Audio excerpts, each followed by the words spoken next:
আপনাদের কাছে এই টাকা কোথা থেকে আসবে? এই প্রত্যেক দোকান থেকে একজন করে নেন তো। আমরা আপনাদের কাছে পাচ্ছি, আমরা আপনাদের অ্যারেস্ট করব। এইটা বাংলাদেশ ব্যাংকের গভর্নরের দায়ী। উনি থাকতে কিভাবে সিন্ডিকেট পায় এটা বিচার আপনারা করবেন। আমরা কালে মার খাইতে হইব। ফুটপাতে টাকা কিভাবে আসে, কোন চক্রের মাধ্যমে আসে? এইদিকে আরে এদিকে এত কথা বললাম। এই দোকান থেকে এই প্রত্যেক দোকান থেকে একজন করে আসবে। এই প্রত্যেক দোকান থেকে একজন করে নিয়ে আসে। এই নতুন টাকা আপনারা কোথায় পেলেন? কোথায় কার কাছে কিনলেন?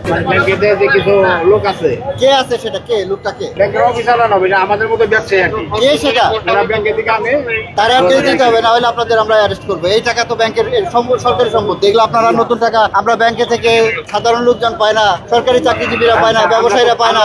আপনাদের কাছে এই টাকা কোথা থেকে আসবে? স্যার এখানে বেশি কিনা পূর্ণাঙ্গ তথ্য দিতে হবে, না হলে আপনাদের ধরে নিয়ে যাবো। ওরা নিয়ে আসে, না, তাইলে দেখতে পারবেন যে কারা কে নিয়ে আসে। আমরা তো কখনো দেখি না নিয়ে আসে। এই চক্রের কে? চক্রের মূল হোতাকে বলেন। ব্যাংকেরই বাংলাদেশ ব্যাংকের সামনে ওরা আছে যে না, ওরা কে সেটা? বাংলাদেশ ব্যাংকের সামনে আমাদের মতো দোকান আছে স্যার। বাংলাদেশ ব্যাংকের কোনো স্টাফ? না না, স্টাফ না। তাহলে কে? স্টাফরা আবার ওদের কাছে বিক্রি করে, ওরা আবার ওদের কাছে বিক্রি করে। ও আচ্ছা, কোথায় কোথায় নিছে? বাংলাদেশ ব্যাংকের সামনে আমাদের মতো দোকান আছে। আমরা আপনাদের কাছে পাচ্ছি, আমরা আপনাদের অ্যারেস্ট করবো। আপনারা তথ্য দিবেন যে এই চক্রের মূল হোতাকে।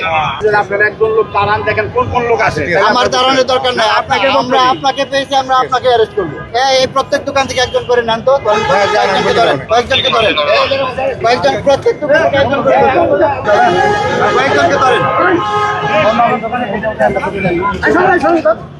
এই আঙ্গুলি পাঁচজন আছেন, পাঁচজন। কোন পাঁচজন আছেন? পাঁচজন আছেন। এইটা বাংলাদেশ ব্যাংকের গভর্নরের দায়ী। আমি একমাত্র টাকা বিক্রি করার দায়ী দিব একমাত্র গভর্নরে, আর কেউ দায়ী না। আমি দিব একমাত্র গভর্নরে। উনি থাকতে কিভাবে সিন্ডিকেট পায়? এই টাকা পাইবে একমাত্র পাবলিক। ব্যাংক পাইবে টাকা, ব্যাংকের থেকে পাবলিক নিব, সেবা পাবে জনগণ। এই দেশের জনগণ পাবলিক সেবা নিবে। আর এই টাকা আজকে প্রতিটা ভোগান্তি পাবলিক। কেন পাবলিক? কি গভর্নন্সে পাবলিক ভোট দিয়ে আনছে না? তারেক দিয়ারে ভোট দিয়ে আনছে পাবলিক। গভর্নরে কে আনছে? গভর্নর বসাইছে, প্রধানমন্ত্রী বসাইছে, আমরা বসাইছি। হ্যাঁ, আজকে এক প্যাকেট টাকার জন্য আমরা 500 করে টাকা দিতেছি।